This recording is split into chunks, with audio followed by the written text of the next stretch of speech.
TV వీక్షిస్తున్న ప్రేక్షకులందరికీ నమస్కారం. ఈ రోజు ముఖ్యాంశం ఏమిటంటే, చంద్రబాబు నాయుడు గారు అమరావతిలో స్థిర నివాసం ఏర్పరచుకునే దానికోసము 5 ఎకరాల స్థలాన్ని 2 రోజుల క్రితం ఆయన పర్చేస్ చేసినట్టుగా తెలుస్తుంది. అక్కడ చక్కటి రాజసౌధాన్ని నిర్మాణం కోసము ఆయన పూనుకున్నారని కూడా తెలుస్తుంది. త్వరలో ఈ నిర్మాణం కూడా ప్రారంభ దశ మొదలవుతుంది.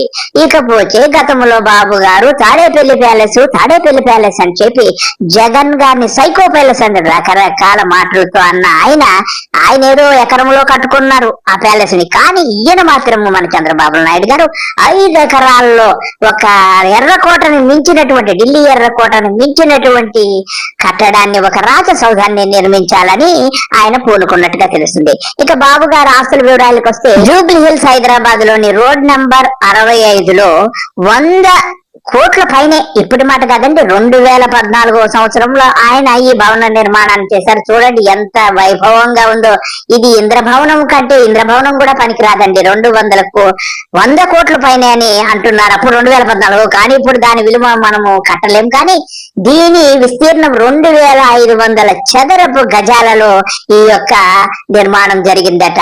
ఇది మరి ఒక చిన్న విషయం ఏంటంటే, ఇక్కడ ఎవరు కూడా, ఏ విలేకరు గాని, ఏ ఫోటోగ్రాఫర్ గాని, బయట వాడు ఎవడు కూడా ఇప్పటికి లోపలికి వెళ్లి ఆ బిల్డింగ్ చూసిన పాపాన్ని ఇప్పటి వరకు లేదట. అంత గోప్యంగా లోపల ఉంటుందట. కేవలం ఈ ఫోటోలు మాత్రమే బయటకు వచ్చాయండి. మొత్తం లోపల ఉన్నటువంటి మెటీరియల్ మొత్తం కూడా ఇటలీ నుంచి తెచ్చి కన్స్ట్రక్షన్ చేశారట. ఆ ఫర్నిచర్ కోసమే బాబు గారు అండ్ ఫ్యామిలీ కూడా 3 సార్లు ఇటలీ వెళ్లి ఈ యొక్క ఫర్నిచర్ అంతా తీసుకొచ్చారట.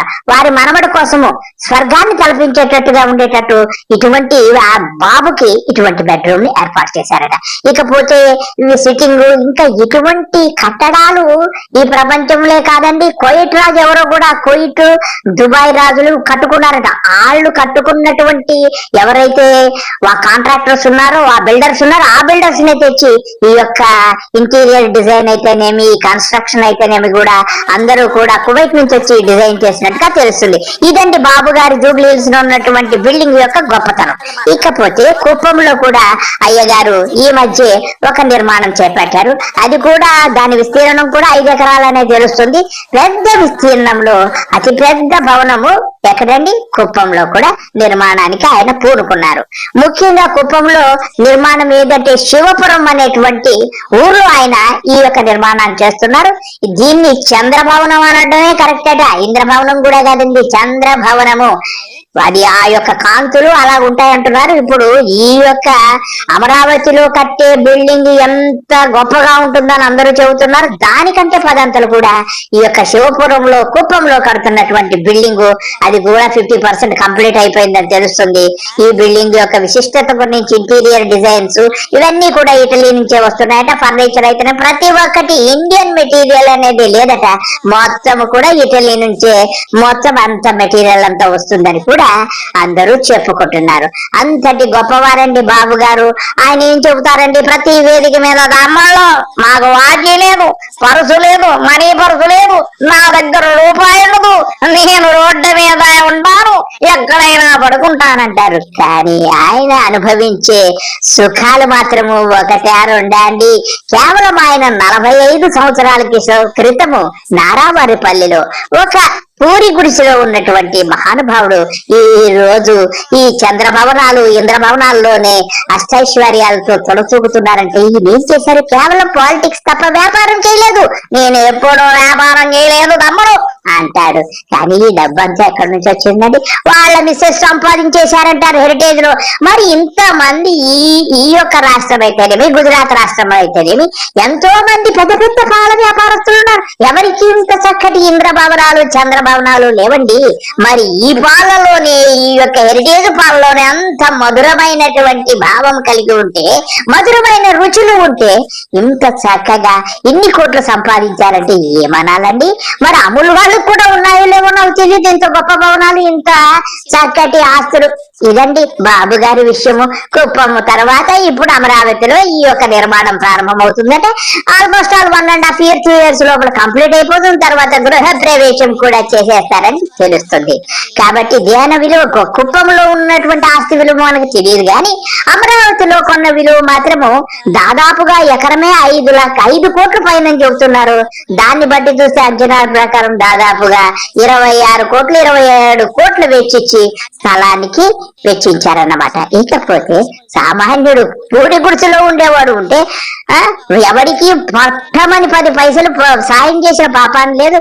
సూపర్ 6 అన్నాడు, పాపర్ 6 చేసేసాడు, డబ్బులు లేవంటాడు.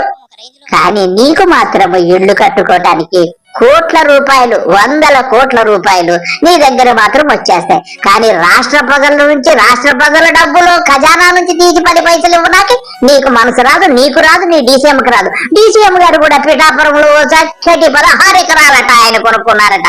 ఆయన కూడా 16 ఎకరాల్లో మరి దొల్లుతాడో ఏం చేస్తాడో మనకు తెలియదు. ఇకపోతే ఈ అమరావతి ఈ సైట్ మాత్రము హైకోర్టుకి, అసెంబ్లీకి, ఎమ్మెల్యే క్వార్టర్స్ అతి సమీపంలో ఉందట. వెలగపూడి అనేటువంటి గ్రామంలో ఉందట. ఈ యొక్క 5 ఎకరాల పొలం కూడా ఒక రైతు నుంచి కొన్నారట. ఆ రైతు పేరు కూడా మనకి తెలిసింది. వెలగపూడి రైతు పేరు కంచర్ల అంజయ్య గారి దగ్గర నుంచి కొన్నారు అట ఈ 5 ఎకరాలు. మరి ఈ 5 ఎకరాలు మరి అక్కడ ఒక సామాన్యుడిని అడిగి చూసాం, ఏమండి ఎంత ఉంటుంది ఇక్కడ ఎకరం అంటే ఆయన చెప్పిన విషయం ఏంటంటే 5 కోట్ల పైన అంటున్నాడు. కానీ ఆయన అంచనాలు కూడా తెలియదట ఎన్ని కోట్లకు అమ్మారో. ఎన్ని కోట్లకు అమ్మారో ఊరికే తీసుకున్నారో ఆ భగవంతుడికి, ఆ యొక్క రైతుకి, ఆ చంద్రబాబు నాయుడు గారికి మాత్రమే ఈ రహస్యాలన్నీ తెలుసని మీ అందరికీ నేను తెలియపరుస్తున్నాను. మంచిదే, బాగుండటం మంచిదే, కానీ దానం చేసే గుణం కూడా ఉండాలి కదండి.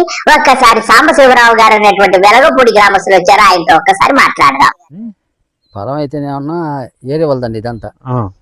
మామూలుగా వాళ్ళ 70-80 ఎకరం అనేది మొత్తం అంజయ్ గారిది ఉంటే దాని ఎకరానికి గజాల లెక్కగా ఈ 20 ఎకరాలకి 5 ఎకరాలు ఇక్కడ వచ్చింది వాళ్ళకి. వేరే చోట చాలా మంది 5 ఎకరాలు ఇక్కడ వచ్చింది. ఇక పొలం అంతా అది వాళ్ళది. అది అయితే మామూలుగా గజాల లెక్క ఇస్తున్నారు కదా ప్యాట్లు వేసి, ఆ ప్యాట్లు 5 ఎకరాలు ఒకేసారి వచ్చింది. ఒకే చోట వచ్చింది మొత్తం కుటుంబానికి కలిపి. దీని మొత్తం ఇప్పుడు చంద్రబాబు నాయుడు కొన్నారంట. ఏంటంటే పేరు కంచర్ల అంజయ్ గారు. కంచర్ల అంజయ్ గారు. ఎలా ఉంటుందండి ఇక్కడ పొలం? ఇది అంటే ఇప్పుడు రేట్లు ఎలా ఉన్నాయి ఇక్కడ? ఇప్పుడు 4 కోట్లు ఎకరం.